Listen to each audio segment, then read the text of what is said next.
नमस्कार, मी प्राजक्ता तांडेल. बुलेटिनमध्ये आपलं सगळ्यांचं स्वागत. आणि बुलेटिनच्या सुरुवातीला एक मोठी बातमी आहे. शिंदे गट आणि शिवसेनेमध्ये आता न्यायालयीन लढाई होते का हे पाहणं महत्त्वाचं ठरणार आहे, कारण 39 आमदारांनी पक्ष सोडून आज मतदान केलं.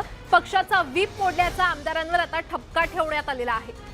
त्यामुळे आता हा वाद निवडणूक आयोगाच्या दारात जाण्याची शक्यता आहे. शिंदे गट आणि शिवसेनेमध्ये आता न्यायालयीन लढाई सुरू आहे. शिवसेनेने 39 आमदारांनी पक्षाचा आदेश मोडून मतदान केल्याचा ठपका ठेवण्यात आलाय, तर शिंदे गटानं देखील 16 आमदारांविरोधात व्हीप मोडल्याची तक्रार केली आहे. आता हा वाद सर्वोच्च न्यायालयातच निकाली निघणार आहे. बंडखोर गटच स्वतःला मूळ शिवसेना म्हणून संबोधू लागल्यानं हा सगळा वाद सर्वोच्च न्यायालयासोबतच निवडणूक आयोगाकडे देखील जाऊ शकतो. तर विधानसभेच्या नियमानुसार पक्षानं जो व्हीप बजावला होता त्या व्हीपच्या विरोधात 39 आमदारांनी मतदान केलंय. आम्ही सर्व आमदारांच्या नावानिशी तक्रार अध्यक्षांकडे केलेली आहे. सुप्रीम कोर्टामध्ये आम्ही आधीच याचिका दाखल केली आहे आणि आधीच 16 आमदारांविरोधात अपात्रतेची याचिका दाखल केली आहे. त्यावर आता सुनावणी होणार आहे, अशी माहिती सुनील प्रभू यांनी दिली आहे.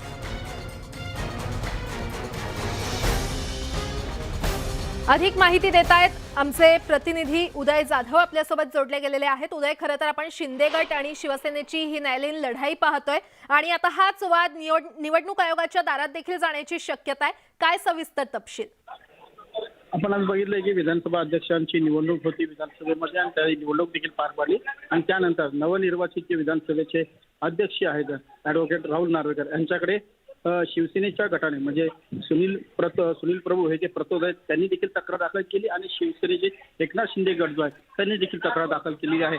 सुनील प्रभू गटाने देखील हे म्हटलेलं आहे की आमचा व्हीप जो आम्ही बजावलेला आहे तो व्हीप एकनाथ शिंदे यांच्या गटातील 39 आमदारांनी वापरला नाही किंवा त्याचं उल्लंघन केलेलं आहे, त्यामुळे त्यांच्यावरती कायदेशीर कारवाई करण्याची मागणी त्यांनी केलेली आहे. तशीच मागणी एकनाथ शिंदे गटाकडनं देखील करण्यात आलेली आहे. एकनाथ शिंदे गटाचे जे प्रतोद आहेत भरत गोगावले यांनी देखील व्हीप बजावला होता आणि त्यांचा व्हीपचं उल्लंघन शिवसेनेच्या गटाने म्हणजे जे 16 आमदार आहेत शिवसेनेमध्ये त्यांनी उल्लंघन केलंय. असं एकमेकांवरती व्हीपचं उल्लंघन केल्याचा आरोप जे आहे ते करण्यात आले आणि त्यानुसार तक्रार देखील दाखल करण्यात आलेली आहे आणि तक्रार नोंदवून घेण्यात आल्याचं देखील नवनिर्वाचित विधानसभा अध्यक्ष राहुल नार्वेकर यांनी सांगितलेलं आहे. आता या संदर्भात विधानसभा अध्यक्ष म्हणून ते काय निर्णय देतात आणि सगळ्यात महत्त्वाचं म्हणजे हे दोन्ही आरोप प्रत्यारोप जे आहे ते न्यायालयामध्ये देखील आहे. न्यायालयाने देखील या संदर्भात 12 जुलै रोजी सुनावणी देणार असल्याचं सांगितलं. त्यामुळे न्यायालय या संदर्भात काय निकाल देत आहे हे पाहावं लागणार आहे. मात्र एकमेकांच्या विरुद्ध व्हीप न वापरता त्याचं उल्लंघन केल्याचं तक्रार दाखल केलेली आहे. त्यामुळे शिवसेनेच्या अंतर्गत न्यायालय नेमकं काय निकाल देतं हे पाहणं महत्त्वाचं ठरणार आहे. उदय, धन्यवाद या सविस्तर माहितीसाठी. दरम्यान विधानसभा अध्यक्ष राहुल नार्वेकर यांनी शिंदे गटाचे आमदार भरत गोगावले यांचा शिवसेनेचे मुख्य प्रतोद म्हणून केलेला उल्लेख हा शिंदे गटासाठी कायदेशीर लढाईमध्ये फायदेशीर ठरू शकतो, असं निरीक्षक ज्येष्ठ कायदेतज्ञ ॲडव्होकेट सुधाकर आव्हाड यांनी नोंदवलेली आहे. शिंदे गट स्वतःला मूळ शिवसेना म्हणून संबोधू लागल्यानं हा सगळा वाद सुप्रीम कोर्टाबरोबर निवडणूक आयोगाकडे जाऊ शकतो, असं देखील त्यांनी म्हटलंय. त्यांच्याशी बातचीत केली आहे आमचे प्रतिनिधी चंद्रकांत फुंदे यांनी. मूळ शिवसेना हां, त्यांचं म्हणणं असंच आहे की आम्ही त्या 55-56 पैकी आम्हीच मूळ आहोत आणि हे आमच्यातनं फुटलेले आहेत. आमच्या प्रतोदांचा म्हणजे भरत गोगावले आमदार साहेबांचा त्या प्रतोदांचा ते आता व्हीप मानत नाहीत आणि म्हणून ते त्यांना त्या पक्षातून बाहेर काढू इच्छितात. म्हणजे थोडक्यात आता हे 39 लोक आता अपात्र होणार का 16 अपात्र होणार ही लढाई आता सुरू होणार आहे. ही लढाई कुठे जाणार? एक तर आपण मागच्या वेळेस बघितलं होतं, माध्यम दाखवत आहेत ऑलरेडी सर्वोच्च न्यायालयामध्ये हे प्रकरण पेंडिंग आहे. माननीय सर्वोच्च न्यायालय 11 तारखेला त्याच्यावरती निर्णय करतीलच. मात्र जेव्हा एखाद्या पक्षाचं चिन्ह आणि पक्षाच्या संबंधाने काही गोष्टी निर्माण होतात तेव्हा त्या गोष्टी इलेक्शन कमिशनकडे सुद्धा जाऊ शकतात. म्हणजे पर्यायानं आता हे प्रकरण फक्त माननीय सर्वोच्च न्यायालय दिल्ली इथे थांबलं नाही, त्याशिवाय आता हे प्रकरण माननीय इलेक्शन कमिशनर यांच्याकडे सुद्धा जाईल आणि तिथे आता पुन्हा पक्षविषयक गोष्टींची चर्चा होईल आणि मग तिथे ठरेल की आता मूळ पक्ष कोणचा, फुटलेला पक्ष कोणचा. आता 39 लोक अपात्रची प्रोसिजर करायची आहे का 16 लोकांच्या अपात्रतेची प्रोसिजर करायची आहे. म्हणजे थोडक्यात दोन्हीही लोक ह्या सूची 10चा म्हणजे 10th शेड्यूलच्या ह्या पोट कलम 2 आणि 4चा आपापल्या परीने अर्थ लावत आहेत. हे मात्र मला मुद्दाम सांगावं लागेल की ही दुरुस्ती झाल्यापासून निर्माण झालेली ही पहिलीच केस असल्यामुळे सर्व लोकांच्या मध्ये उत्सुकता आहे. आमच्यासारख्या कायद्याचा अभ्यास करणाऱ्यांच्या मनामध्ये सुद्धा ही उत्सुकता आहे. पण याच्यामध्ये सर हे नवीन जे अध्यक्ष आज निवडले गेले बंडखोर मतांच्या आधारावरती, त्यांनी हे बंडखोर गटाचे जे प्रतोद आहेत भरत गोगोले यांनाच मूळ शिवसेना असं सभागृहात उल्लेख केलेला आहे. त्याचा काही फायदा होईल नाही, याचा फायदा किंवा तोटा माझ्या मते काही होणार नाही. कारण हे ठरवण्याची प्रक्रिया किंवा हे करण्यासाठी काय गोष्ट आवश्यक आहे की कोणाच्या तरी अर्जावरून कोणाच्या तरी मागणीवरून हे करावं लागणार आहे. जर का या 36 लोकांनी किंवा 39 लोकांनी अशी मागणी केली की ह्या 16 लोकांना तुम्ही अपात्र करा, त्यांनी आमचा व्हीप पाळलेला नाही, मग त्याचा उपयोग होऊ तसं शकेल. पत्र केले त्यांनी. तसं पत्र दिलं असेल तर अध्यक्ष त्याचा उपयोग करून घेऊ शकतील. मग त्याचा न्यायालयीन लढाईत फायदा होऊ शकतो गटाला. त्याचा न्यायालयीन लढाईत फायदा होऊ शकतो. कारण न्यायालयापुढे जेव्हा हे प्रकरण जाणार आहे तेव्हा असं प्रकरण जात असताना उपलब्ध कागदपत्र याच्यावर आधारितच माननीय सर्वोच्च न्यायालयाचे न्यायमूर्ती निर्णय देणार आहेत. मग मूळ शिवसेनेने बजावलेलं व्हीपचं काय, त्याला आधार नाही. म्हणजे थोडक्यात आता मूळ शिवसेनेनं सुद्धा एखादा अर्ज इथे केला असण्याची शक्यता आहे किंवा केला असावा की ज्या केलेला आहे already. मग त्या आधारे ते असं म्हणतील की अजय चौधरी साहेबांनी जो व्हीप काढलेला होता त्यांचं यांनी पालन केलेलं नाही म्हणून यांना अपात्र ठरवा. आता थोडक्यात लढाई ही अपात्रतेची आहे आणि हे कलम कसं वाचायचं या संबंधाने आहे. हे होते सुधाकर आव्हाड सर. यांनी कायदेशीर बाबी यातल्या व्यवस्थित समजावून सांगितलेल्या आहेत. अध्यक्षांनी आज जो जाणीवपूर्वक उल्लेख केलेला आहे बंडखोर गटाला मूळ शिवसेना दाखवण्याचा प्रयत्न केला, त्याचा कदाचित त्यांना न्यायालयात फायदा होऊ शकतो. पण मूळ शिवसेना यांनी अर्ज केलेला आहे उपाध्यक्षांकडे, झिरवळांकडे, की यांनी आमच्या विरोधात व्हीप जुगारून मतदान केले, त्यांची अपात्र नोटीस जाहीर करावी. आणि प्लस 11 तारखेला हिअरिंग आहे, जे पहिल्या 12 आमदारांचं अपात्र नोटीस दिली होती. एकूणच हा सगळा लढा आता फक्त न्यायालयीन लढाईच नाही तर इलेक्शन कमिशनकडेही जाणार आहे. कारण या बंडखोर गटाने स्वतःला शिवसेना म्हणून घेतलेला आहे. व्हिडिओ जर्नलिस्ट सचिन हंचाटेसह चंद्रकांत फुंदे, न्यूज 18 लोकमत, पुणे. विधानसभा उपाध्यक्ष नरहरी झिरवळ यांच्याबाबत जयंत पाटील यांनी वादग्रस्त वक्तव्य केलं. विधानसभा अध्यक्ष राहुल नार्वेकर यांच्या निवडीवर अभिनंदनाचं भाषण करताना झिरवळांबाबत जयंत पाटलांनी एक जातीविशेष उल्लेख केला. यावर उपमुख्यमंत्री देवेंद्र फडणवीस यांनी आक्षेपही घेतला. ते वक्तव्य रेकॉर्डवरून काढून टाकण्यात आले.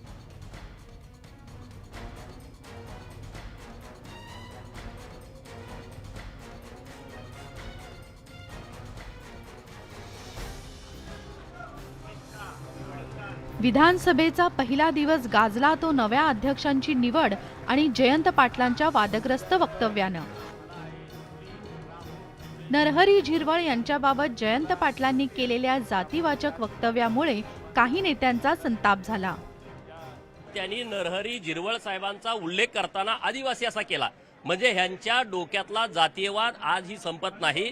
हे या राज्यातला SC, ST आणि भटकेमुक्त भटक्या जमाती या लोकांच्या बाबतीमधलं ह्यांचं धोरण पहिल्यापासूनचं जातीयवादी धोरण राहिलंय. पण या संतापाच्या दरम्यान सभागृहात मात्र एक आशादायी चित्र दिसलं. जयंत पाटलांच्या वक्तव्यानंतर गोंधळ न घालता उपमुख्यमंत्री देवेंद्र फडणवीस यांनी लगेच परिस्थिती सांभाळत वक्तव्यच पटलावरून काढण्याची विनंती केली आणि एक प्रकारे सभागृहाची गरिमाही कायम राखली. मगाशी जयंतराव बोलताना असं म्हणाले की आदिवासी अध्यक्ष असू नये, त्यांचं म्हणण्याचा उद्देश वेगळा होता पण बाहेर वेगळ्या प्रकारे गेल्या, त्यामुळे त्यांनी त्यात दुरुस्ती करावी अशी विनंती आहे. माझ्या ते अनावधानाने झालं, माझा तसा काही हेतू नव्हता. या सगळ्या प्रकरणावर माफी मागत जयंत पाटलांनीही वाद मिटवण्याचा प्रयत्न केला. तरी झिरवळ साहेबांनी इतकं चांगलं काम केलं हे सांगण्याचा माझा प्रयत्न होता आणि त्या बाबतीत विधानसभेत देखील ते सर्व मी जे बोललो ते रेकॉर्डवरून काढून टाकलेलं आहे, त्यामुळे तो प्रश्न आता उद्भवत नाही. सत्तांतरानंतर विरोधक विरुद्ध सत्ताधारी असा उभा संघर्ष होईल अशी अपेक्षा असताना देवेंद्र फडणवीसांनी मात्र विरोधकांनाही सोबत घेऊन जाऊ असं आशादायी चित्र निर्माण केलंय. Bureau report, news 18 Lokmat. Maharashtra विधानसभेच्या अध्यक्षपदी भाजपच्या राहुल नार्वेकर यांची निवड झाली. भाजपकडून राहुल नार्वेकर तर महाविकास आघाडीकडून शिवसेनेचे राजन साळवी यांच्यामध्ये अध्यक्षपदासाठी लढत झाली.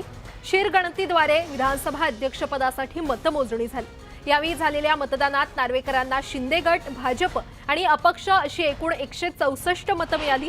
तर त्यांच्या विरोधात महाविकास आघाडीकडून निवडणूक रिंगणात असलेल्या राजन साळवी यांना 107 इतकी मतं मिळाली.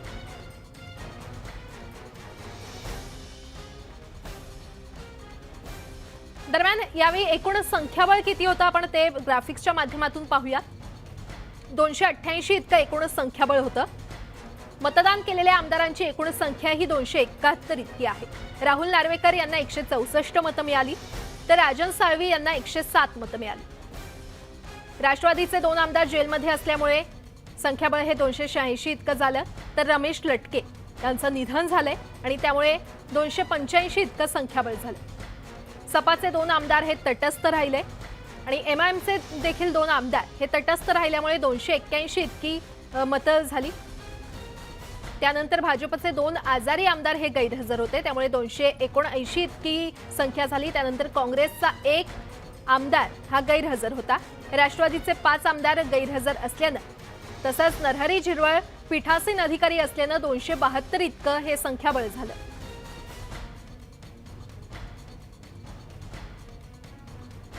दरम्यान अध्यक्षपद निवडणुकीमध्ये नार्वेकर यांचा विजय झाल्यानंतर मुख्यमंत्री एकनाथ शिंदे यांनी त्यांचं अभिनंदन केलं.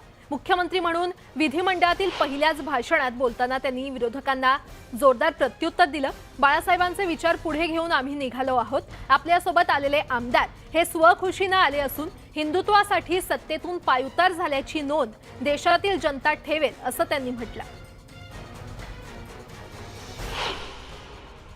अध्यक्ष महोदय, जोर जबरदस्तीचा कुठलाही प्रयत्न झाला नाही आणि म्हणून आज मी आपल्याला सांगू इच्छितो की या ठिकाणी देवेंद्रजी बसलेले आहेत.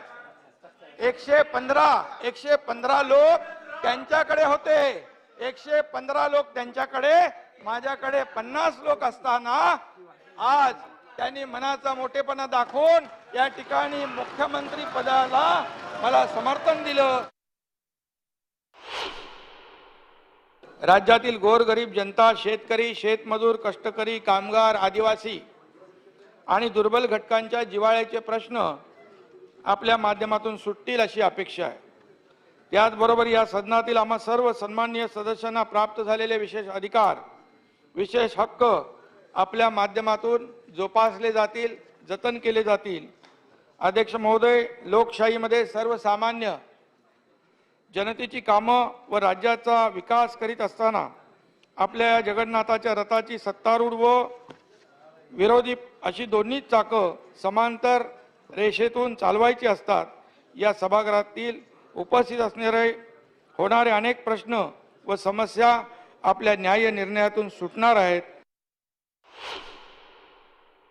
सगळ्यांना वाटलं होतं की आता देवेंद्रजी मुख्यमंत्री बनतील आणि एकनाथ शिंदेला काय भेटणार आहे, परंतु मला काही नको होतं, माझी कुठलीही अपेक्षा नव्हती. परंतु या ठिकाणी या भारतीय जनता पक्षाने सन्मान केला, लोकशाही आणि वैचारिक भूमिकेला पाठिंबा दिला. त्यामुळे आपल्याला मी सांगतो की जे काही वातावरण होतं, जे अँटिसिपेशन होतं, जे परसेप्शन होतं, या निर्णयामुळे या देशातल्या नागरिकांच्या, या राज्यातल्या सर्व पक्षाच्या डोळ्यात अंजन घालणारा हा निर्णय भारतीय जनता पक्षाने घेतलेला.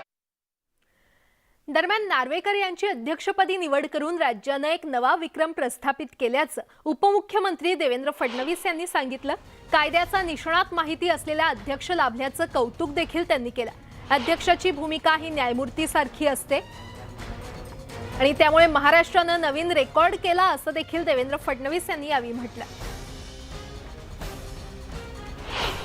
हा देखील एक योगायोगच असेल की वरच्या सभागृहातले सभापती आणि खालचे अध्यक्ष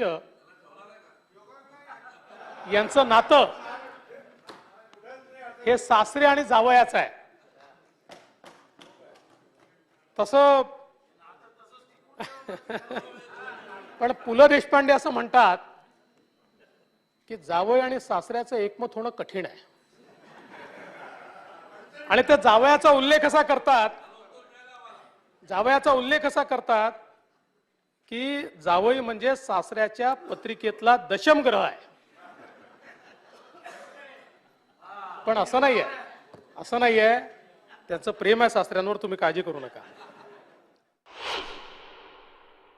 आधुनिकतेकडे नेण्याकरता या महाराष्ट्राला जे प्रयत्न मुख्यमंत्री एकनाथ शिंदेजींच्या नेतृत्वामध्ये या ठिकाणी शिवसेना भाजप आघाडी करणार आहे, मला विश्वास आहे की त्यामध्ये आपलंही मोलाचं मार्गदर्शन हे आम्हाला या ठिकाणी मिळेल.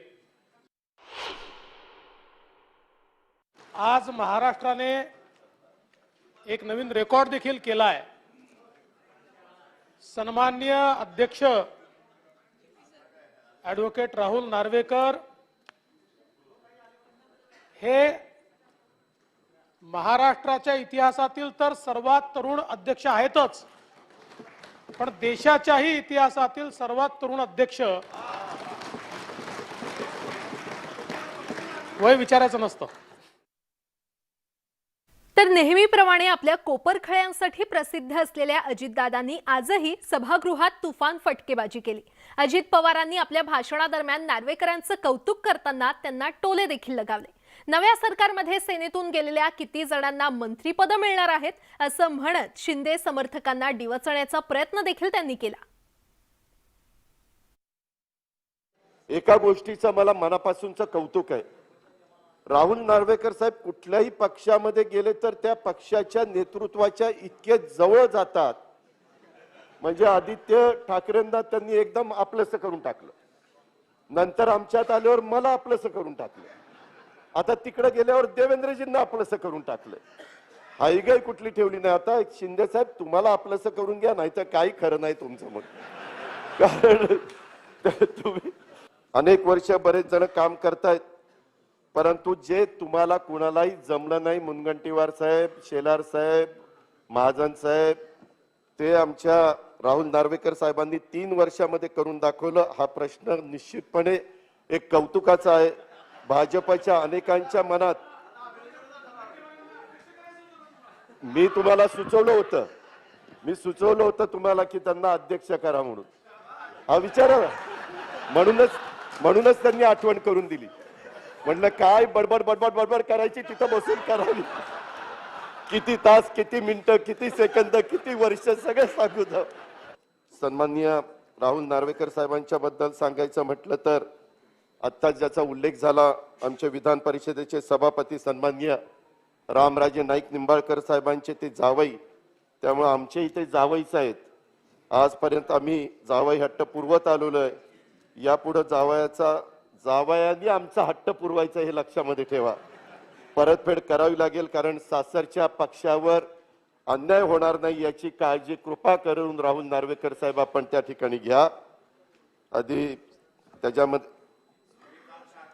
जुन्या मित्रांच्याकडे बघतीलच, त्याच्याबद्दल दुमतच नाही. त्याच्यामध्ये महाराष्ट्र विधानसभा आणि विधान परिषदेचे म्हणजे एकीकडे जावई आणि एकीकडे सासरे असं एकाच वेळी होण्याची पहिलीच वेळ. त्याबद्दल मी नार्वेकर कुटुंबियांचं पण आणि निंबाळकर कुटुंबियांचं पण या निमित्तानं अभिनंदन करतोय. मी जेव्हा या सभागृहामध्ये समोरच्या बाजूला पाहतो, तिकडं असताना पण पाहायचो, इकडं असताना देखील पाहतोय, तेव्हा मूळची भाजपचे मान्यवर कमी आणि आमच्याकडनं गेलेलीच मान्यवर समोर जास्त पाहायला त्या ठिकाणी मिळतात. तिकडं बसलेल्या आमच्या मंडळींना बघून मला मूळ भाजपच्या मंडळीचं खरं तर वाईट वाटतं की आज समोर भाजपच्या बाजूला पदावर बसलेले बहुतांशी मान्यवर आमच्याकडं पलीकडे गेलेली मंडळी तिथल्या मूळ मान्यवरांना बाजूला सारून तिथं पदावर बसलेले. पहिली लाईनच तुम्ही जर बघितली तरी देखील तुमच्या लक्षामध्ये येईल.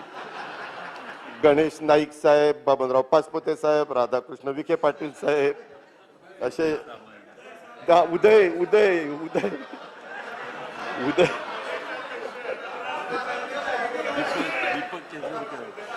वाडी उपमुख्यमंत्री तुमच्या मागचा तर दीपक केसरकर काय चांगला प्रवक्ता आता झालाय.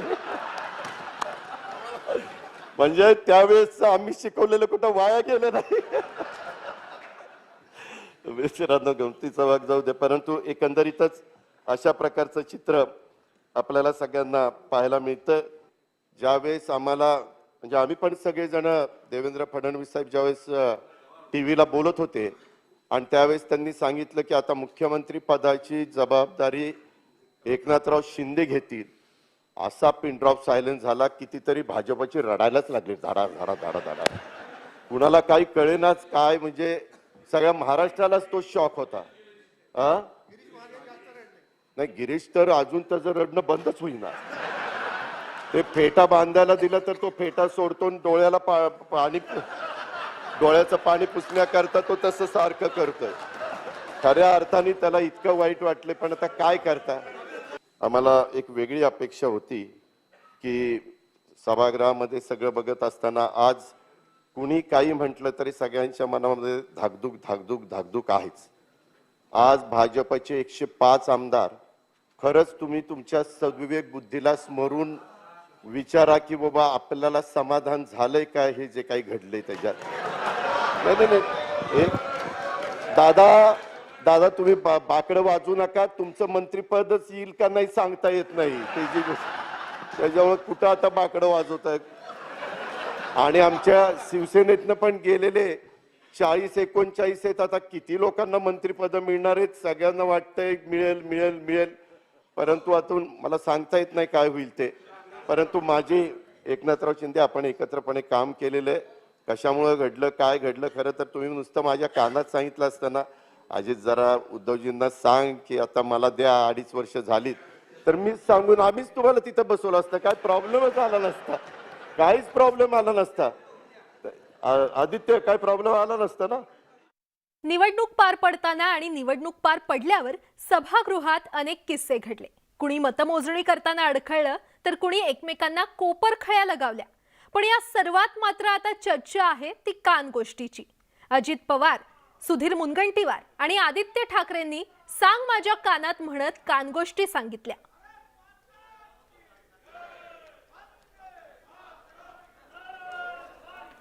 तर आपण पाहिलं, आज अधिवेशनाचा पहिला दिवस होता आणि निवडणूक पार पडल्यानंतर सभागृहात खरं तर अनेक किस्से यावेळी पाहायला मिळाले. मतमोजणी करताना कुणी अडखळलं, तर कुणी एकमेकांना कोपरखळ्या लगावल्या, टीका देखील केली. आणि या सर्वात मात्र चर्चा आहे ती एका कान गोष्टीची.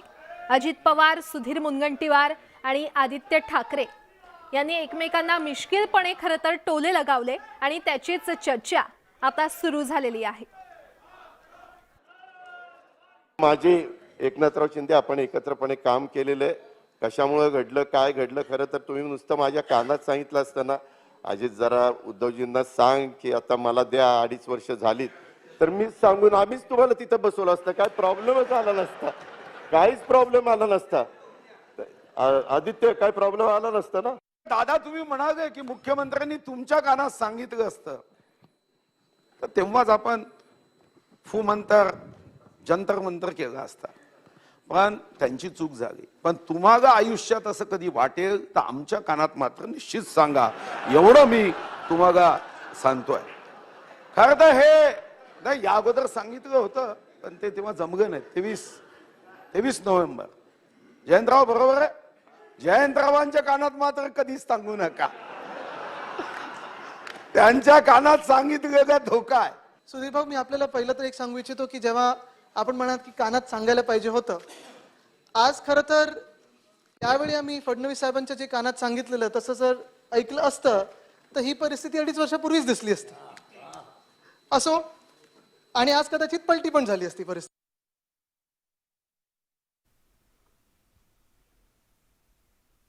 अध्यक्षपदाच्या निवडणुकीचं कामकाज सुरू होताच राष्ट्रवादीचे आमदार जयंत पाटील यांनी पोल मागितला. त्यानंतर नरहरी झिरवळ यांनी मतदान प्रक्रिया सुरू करण्यास प्रशासनाला आदेश दिले. अध्यक्ष निवडणुकीच्या आधी राष्ट्रवादीच्या जयंत पाटलांनी राज्यपालांना चांगलाच टोला लगावला. तसंच त्यांनी राहुल नार्वेकरांना देखील टोमणे लगावले.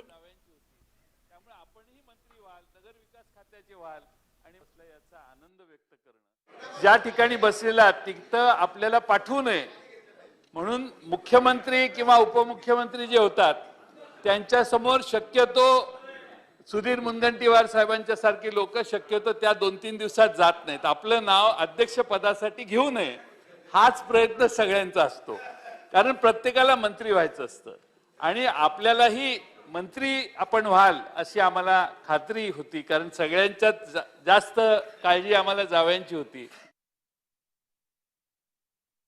आपण जावई आहात आमचे, आणि आमचे खास करून आमचे जावई आहात, आणि त्यामुळं आमच्याकडे बघतानाचा दृष्टिकोन आपला चांगला असेल याची मला खात्री आहे. नसेल तर संध्याकाळी घरी आमच्या मुलीला आम्ही कळवू आज यांनी काय काय केलं ते, आणि मग आपल्याला संध्याकाळी आपला समाचार घेण्याची व्यवस्था आम्ही करू. मुख्यमंत्री एकनाथ शिंदे यांनी शिवसेनेमध्ये बंड पुकारून भाजपसोबत सरकार स्थापन केले. आज पहिल्यांदाच बंडखोर आमदार आणि शिवसेनेचे नेते आमने सामने आले. सभागृहात आदित्य ठाकरे हजर होते, पण त्यांच्याशी एकाही बंडखोर आमदारानं बोलण्याची हिम्मत केली नाही. आमदारांनी व्हीप मोडला. आम्ही सभागृहामध्ये पत्र पटलावर आणलं की त्यावर योग्य ती कारवाई होईलच. महत्त्वाची गोष्ट म्हणजे त्यांची नैतिकतेची चाचणी घ्यायची होती. एकाही बंडखोर आमदारानं डोळ्यात डोळे टाकून बोलण्याची हिम्मत केली नाही. आज आमच्याकडे पाहून डोळे चोरले आहेत. उद्या मतदारसंघामध्ये जाल तेव्हा शिवसैनिकांना काय तोंड दाखवाल, असा सवाल आदित्य ठाकरे यांनी केलाय. आम्ही याचा विरोध तिथे उपाध्यक्षांकडे दिलेला होता आणि त्यांनी देखील ते हाऊसमध्ये रेकॉर्डवर आणलेलं आहे. महत्त्वाची गोष्ट हीच आहे, जसं मी सांगितलं की हे मतदानाच्या आधी देखील त्यांची मॉरॅलिटी टेस्ट, नैतिक जो काही टेस्ट घ्यायची होती आम्हाला, एकही पळालेल्या आमदारांनी डोळ्यात डोळे घालून बघायची हिंमत केली नाही. ना माझ्या, ना ह्यांच्या, ना ह्यांच्या. सगळे डोळे चोरून खालती बघत होते, नाही तर दुसरीकडे बघत होते. माझा प्रश्न हाच असणार आहे की आज ह्यांनी आमच्याकडून डोळे चोरलेले आहेत, दुसरीकडे बघितलेलं आहे. मतदारसंघात गेल्यानंतर मतदार जे असतील, शिवसैनिक जे असतील, त्यांना काय सांगणार, हा मोठा एक प्रश्न त्यांच्यासमोर उपस्थित आहेच. नार्वेकरांच्या अभिनंदनाचा प्रस्ताव मांडताना सपाचे आमदार अबू आझमी यांनी मागील मविया सरकारनं घेतलेल्या नामांतराच्या मुद्द्यावर जोरदार टीका केली. नामांतराचा हा निर्णय कशासाठी घेण्यात आला, असा सवाल त्यांनी उपस्थित केला. ये एक इंसाफ का मंदिर है. ये मंदिर कॉन्स्टिट्यूशन से चलता है. ये मंदिर मेजॉरिटी जो फैसला कर दे उस पे चलता है, परंतु मैं कहना चाहता हूं मेजॉरिटी से ज्यादा कॉन्स्टिट्यूशन पर ध्यान देना बहुत जरूरी है. हम माइनॉरिटी में हैं, मेजॉरिटी हमेशा हमारे खिलाफ फैसले कर दे तो हम कहां जाएंगे अध्यक्ष महोदय. एक छोटी सी बात बोलने के लिए अध्यक्ष महोदय दिन भर बैठना पड़ता है, और जैसे शुरू करते हैं बोले टाइम पूरा हो गया, 2 मिनट में घंटे बज जाती है. हम जल्दी जल्दी चिल्लाते हैं कि हमारी बात सुन ली जाए. अध्यक्ष महोदय, मुझे मेरी विनंती है कि हमारी बात भी यहां अच्छी तरह से सुनी जाए. अध्यक्ष महोदय, हमने इस महाराष्ट्र विकास आघाड़ी को सपोर्ट किया, परंतु मुझे अफसोस है कि हमारे आदरणीय उद्धव ठाकरे साहब ने जाते जाते आखिरी दिन इन्होंने औरंगाबाद, उस्मानाबाद का नाम चेंज कर दिया. अध्यक्ष महोदय, नाम चेंज कीजिए, अगर उससे कुछ देश का, महाराष्ट्र का कुछ विकास होता है, महाराष्ट्र में बेरोजगारों को रोजगार मिलता है, महाराष्ट्र में तरक्की होती है, तो मुझे कोई एतराज नहीं है. लेकिन आप नाम चेंज करके क्या मैसेज देना चाहते हैं कि मुसलमानों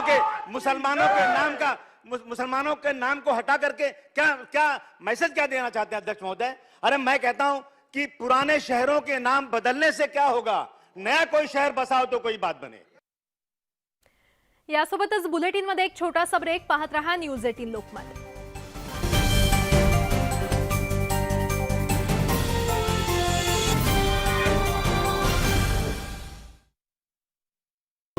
झेंडेकरी त्यावेळी भगव्या झेंड्यांनी आसमंत भरून गेला होता.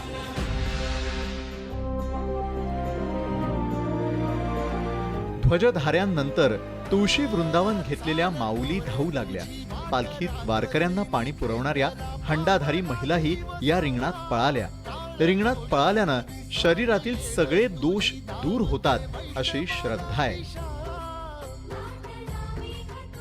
हंडा भरून पाणी घेतो आणि आम्ही ज्ञानेश्वरीच्या वाव्या गात गात, हरिपाठ गात गात. आता पळाल्यामुळे कसं जोश आला, आता पळाल्यामुळे आमच्या पूर्ण अंगातले दोष निघून गेले. माऊली वय किती? वय आमचे 50-60 आहे. बरं, किती कसं वाटलं पळून? लय भारी वाटलं. आणखी पळायचं. तुळशीधारी महिलांनंतर विणेकरी रिंगणात उतरले. वय वर्ष साधारण 50 ते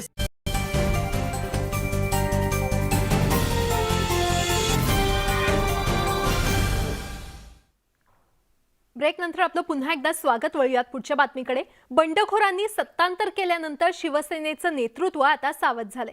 उद्धव ठाकरेंच्या नेतृत्वावर विश्वास असल्याचं प्रतिज्ञापत्र शिवसैनिकांकडे मागण्यात आलंय. प्रतिज्ञापत्रावर आमदार, माजी नगरसेवक यांच्यासह विविध पदाधिकाऱ्यांकडून स्वाक्षरी घेण्यात येते. पाहूयात. जमलेल्या माझ्या तमाम हिंदू बांधवांनो, भगिनी मातांनो,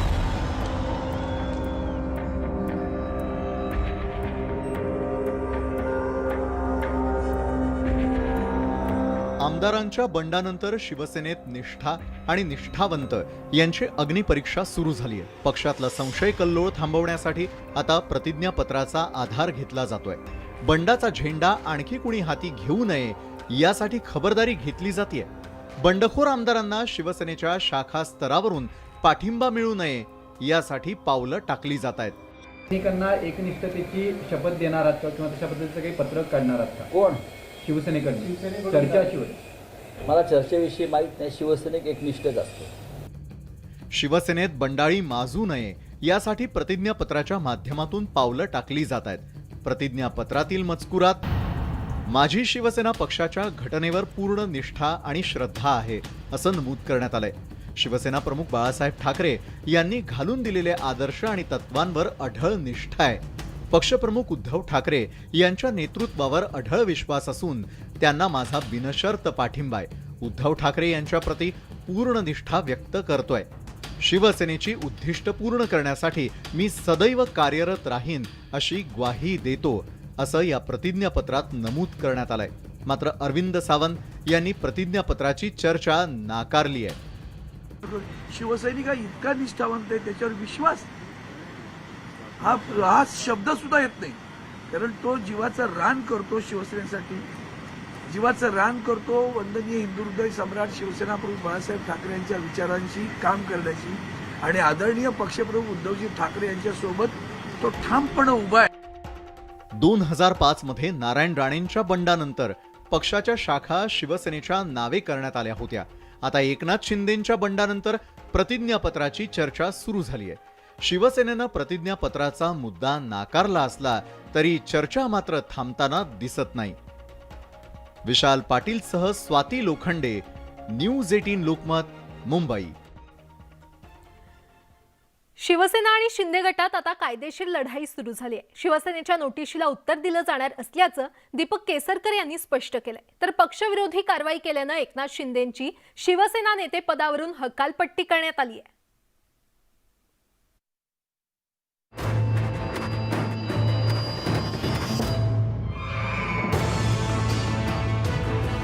बंडानंतर शिवसेना आणि शिंदे गटात आता कायदेशीर लढाईची खणाखणी सुरू झाली आहे. बंड करून एकनाथ शिंदेंनी भाजपसोबत हातमिळवणी केल्यानं महाविकास आघाडीचं सरकार कोसळलं. उद्धव ठाकरेंना मुख्यमंत्री पदाचा राजीनामा द्यावा लागला. हा वार शिवसेनेच्या जिव्हारी लागला. त्यामुळे आता शिवसेनेकडून बंडखोर गटांवर पलटवार केला जातोय. एकनाथ शिंदेंची शिवसेना नेतेपदावरून हकालपट्टी करून शिवसेनेनं त्यांचे आक्रमक इरादे जाहीर केले आहेत. शिष्टभंगाची कारवाई आहे ती पक्षप्रमुखांच्या सहीनं झालेली आहे. पक्षाच्या कार्यकारिणीमध्ये ते नेते म्हणून त्यांची नेमणूक उद्धव ठाकरे यांनीच केली होती. माझी नेमणूक बाळासाहेब ठाकरेंनी केलेली आहे त्या काळात. पण नंतरच्या कार्यकारिणीमध्ये काही नेत्यांच्या नेमणुका उद्धव ठाकरे आणि पक्षप्रमुखांच्या अधिकार कक्षेत ज्या गोष्टी आहेत त्यानुसार केल्या आणि त्याच अधिकारात त्यांनी काही नेत्यांना दूर केला असेल. कायदेशीर लढाईला सामोरं जाण्याचा निर्णय शिंदे गटानं घेतलाय. ही पक्षनेते पदावरून आदरणीय शिंदे साहेबांना त्यांनी काढलेलं आहे. परंतु ज्या पद्धतीची नोटीस किंवा पत्र हे त्यांनी शिंदे साहेबांना दिलेलं आहे ते ऑब्जेक्शनेबल असल्यामुळे त्याचं रितसर उत्तर आधी आम्ही पाठवू आणि त्या उत्तरानंतर त्यांनी ही कारवाई बदलली नाही तर आम्ही त्याच्यावर आवश्यक ती लीगल कारवाई सुद्धा करू शकतो. शिंदे फडणवीस सरकारच्या विश्वासदर्शक ठरावास आक्षेप घेणारी आणि शिंदे गटाला विधिमंडळात हजर राहण्याची परवानगी देऊ नये अशी मागणी करणारी याचिका शिवसेनेतर्फे सुनील प्रभू यांनी सुप्रीम कोर्टात दाखल केली. मात्र सुप्रीम कोर्टानं या याचिकेवर 11 जुलैलाच सुनावणी होईल असे स्पष्ट संकेत दिल्यानं शिंदे गटाला दिलासा मिळालाय. विश्वासदर्शक ठरावासाठी रविवार आणि सोमवार असे 2 दिवस विशेष अधिवेशन होणार आहे. या अधिवेशनात शिंदे यांच्यासह 16 जणांना मतदान करण्यास मज्जाव करावा अशी मागणी करणारी याचिका शिवसेनेनं केलेली आहे. एकंदरीतच बंडानंतर सुरू झालेली कायदेशीर लढाई पुढील काही महिने सुरूच राहणार असल्याचं स्पष्ट होत आहे. Bureau report, news 18 Lokmat. राज्यात सत्तांतरादरम्यान भाजपनं धक्कातंत्राचा अवलंब केल्याचं पाहायला मिळालं. मुख्यमंत्री पदापासून ते उपमुख्यमंत्री पदापर्यंत घेतलेल्या निर्णयामुळे राजकीय जाणकारांचे आखाडे फोल ठरले. त्यामुळे आता मंत्रिमंडळ निवडीविषयी असंच धक्कातंत्र पाहायला मिळणार तर नाही ना, अशी चर्चा सुरू झाली आहे. मी एकनाथ संभाजी शिंदे ईश्वर साक्ष शपथ घेतो की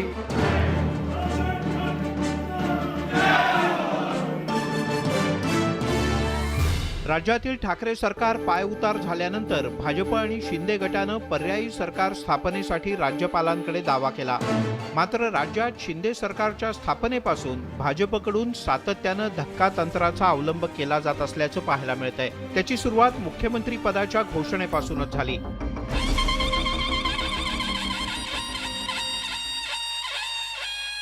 विधानसभेत 106 आमदारांचं संख्याबळ असलेल्या भाजपचा मुख्यमंत्री होणार असा सगळ्यांचा होरा होता. पण देवेंद्र फडणवीस यांनी मुख्यमंत्री पदासाठी एकनाथ शिंदे यांना पाठिंबा देत पहिला धक्का दिला. भारतीय जनता पक्षाने हा निर्णय केला की श्री एकनाथ शिंदे साहेब यांना भारतीय जनता पार्टी समर्थन देईल आणि श्री एकनाथ शिंदे हे मुख्यमंत्री होतील. एकनाथ शिंदे यांना मुख्यमंत्री पदासाठी पाठिंबा देतानाच आपण सत्तेबाहेर राहणार असल्याचं देवेंद्र फडणवीस यांनी जाहीर केलं होतं. मी स्वतः बाहेर असेल पण पूर्णपणे या ठिकाणी हे सरकार योग्य प्रकारे चाललं पाहिजे ही जबाबदारी माझी देखील असेल आणि त्याकरता पूर्ण साथ आणि समर्थन या सरकारला मी देणार. मात्र फडणवीस यांच्या या घोषणेनंतर अवघ्या काही मिनिटातच भाजपच्या केंद्रीय नेतृत्वानं दुसरा धक्का दिला. तो म्हणजे सत्तेबाहेर राहण्याचा फडणवीस यांचा निर्णय भाजपचे राष्ट्रीय अध्यक्ष JP नड्डा यांनी बदलला आणि फडणवीस यांना उपमुख्यमंत्री पद स्वीकारण्याची विनंती केली. देवेंद्र जी से व्यक्तिगत रूप में भी आग्रह किया है और केंद्र ने इस बात को निर्देशित किया है कि देवेंद्र जी उप मुख्यमंत्री के रूप में डेप्टी चीफ मिनिस्टर के रूप में कार्यभार संभालें. दरम्यान शिंदे सरकारमधील मंत्र्यांचा लवकरच शपथविधी होणार आहे. याच पार्श्वभूमीवर सांगोल्यातील शहाजी बापू पाटलांच्या नावाची चर्चा सुरू झाली आहे. काय झाडी, काय डोंगर, काय हाटील या संवादामुळे त्यांच्याकडे पर्यटन खातं देण्यात यावं अशी मागणी त्यांच्या समर्थकांकडून केली जाते. नेते नमस्कार. नमस्कार नमस्कार. कुठं आहे नेते? 3 दिवस झालं फोन लावतोय, फोनच लागत नाही. आम्ही सध्या गुवाहाटीमध्ये आहे. बर बर बर बर बर. काय झाडी, काय डोंगर, काय हॉटेल ओके मध्ये आहे. सोशल मीडियावर कधी काय व्हायरल होईल याचा काही नेम नाही. गेल्या काही दिवसांपासून शिवसेनेचे बंडखोर आमदार शहाजी बापू पाटलांचं फोनवरील संभाषण सोशल मीडियावर तुफान व्हायरल झालंय. काय झाडी, काय डोंगर, काय हॉटेल ओके मध्ये आहे. शहाजी बापू हे सोलापूरच्या सांगोल्यातील शिवसेनेचे आमदार आहेत. गुवाहाटीत असताना त्यांचं आपल्या कार्यकर्त्यांशी झालेलं संभाषण व्हायरल झाल्यानंतर सोशल मीडियावरती मीम्सचा अक्षरशः पाऊस पडलाय. काय झाडी, काय डोंगर, काय हॉटेल सारभूकेमध्ये आहे ग. काय झाडी, काय डोंगर, काय हॉटेल ओके मध्ये आहे. या त्यांच्या डायलॉगमुळे शिंदे सरकारमध्ये त्यांना पर्यटन मंत्रालयाची जबाबदारी देण्यात यावी अशी मागणी त्यांच्या कार्यकर्त्यांकडून केली जाते. आदरणीय शहाजीबापू पाटील यांना महाराष्ट्र शासनाची पर्यटन विभागाची धुरा नक्की मिळाली पाहिजे. महाराष्ट्र राज्याला चालना मिळेल, महाराष्ट्र राज्याचं पर्यटन वाढेल. एवढंच नाही तर महाराष्ट्र राज्यामध्ये अनेक देश, अनेक लोक येतील आणि महाराष्ट्र कसं आहे काय बघतील. शहाजी बापू पाटील हे अस्सल ग्रामीण बाज असलेले आमदार आहेत. सांगोला विधानसभा मतदारसंघात त्यांना गणपतराव देशमुखांनी 6 वेळा पराभूत केलं होतं. पण 2019 मध्ये त्यांनी शिवसेनेकडून निवडणूक लढवली होती. या निवडणुकीत त्यांनी 674 मतांनी विजय मिळवला होता. मात्र आमदारकी मिळाल्यानंतर अवघ्या 2.5 वर्षातच शहाजी बापूंनी एकनाथ शिंदेंसोबत बंडखोरी केली. मुंबईतून सुरत व्हाया गुवाहाटी गाठल्यानंतर कार्यकर्त्यांशी झालेल्या संभाषणामुळे ते सोशल मीडियावरती चर्चेचा विषय ठरले.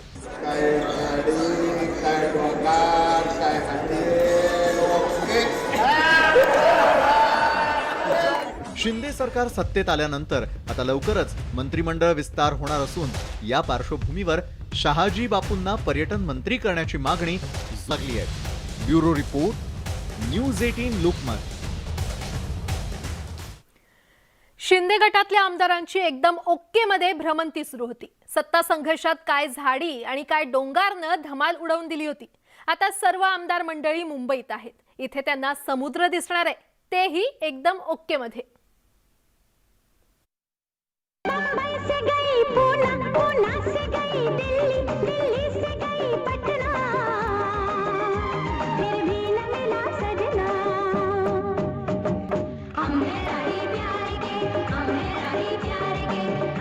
शिंदे गटाचे हम है राही प्यार के म्हणजेच समर्थक आमदार एकदम ओके आहेत.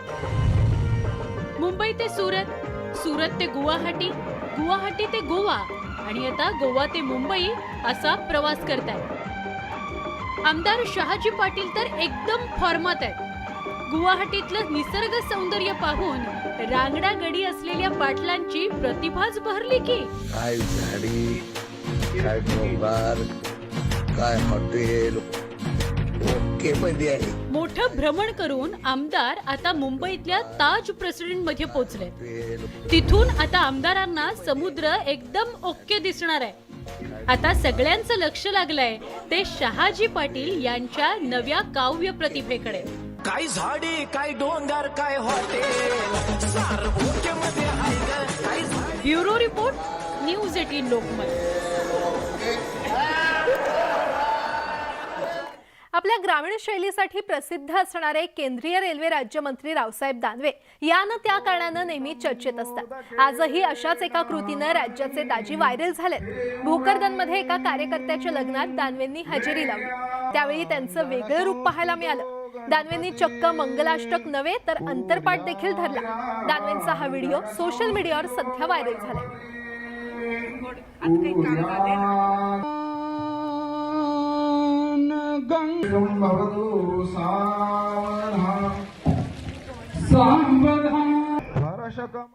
तिकडे बीडच्या केजमध्ये मोबाईलच्या दुकानात चोरीची घटना घडली. दुकानाची भिंत फोडून चोरट्यांनी 1 लाख रुपयांचा मुद्देमाल लंपास केला.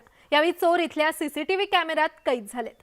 पोलीस ठाण्यापासून अवघ्या हाकेच्या अंतरावर असलेलं हे दुकान चोरट्यांनी फोडलं असून सीसीटीव्हीच्या आधारे आरोपींचा शोध घेतला जातोय. मात्र वारंवार घडणाऱ्या चोरीच्या या घटनांमुळे चोरट्यांना पोलिसांचा धाक उरला नाही का असा सवाल देखील उपस्थित केला जातोय.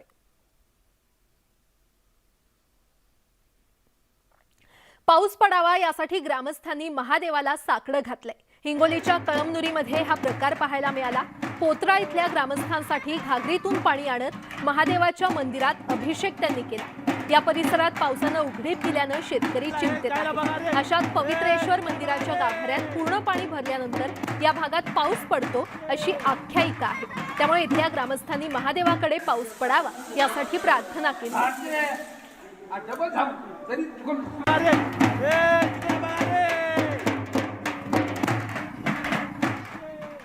यासोबतच या बुलेटिनमध्ये वेळ झाली इथेच थांबण्याची. मात्र अतिशय काही महत्त्वाच्या बातम्या घेऊन येत आहेत माझ्या सहकारी सुवर्णा.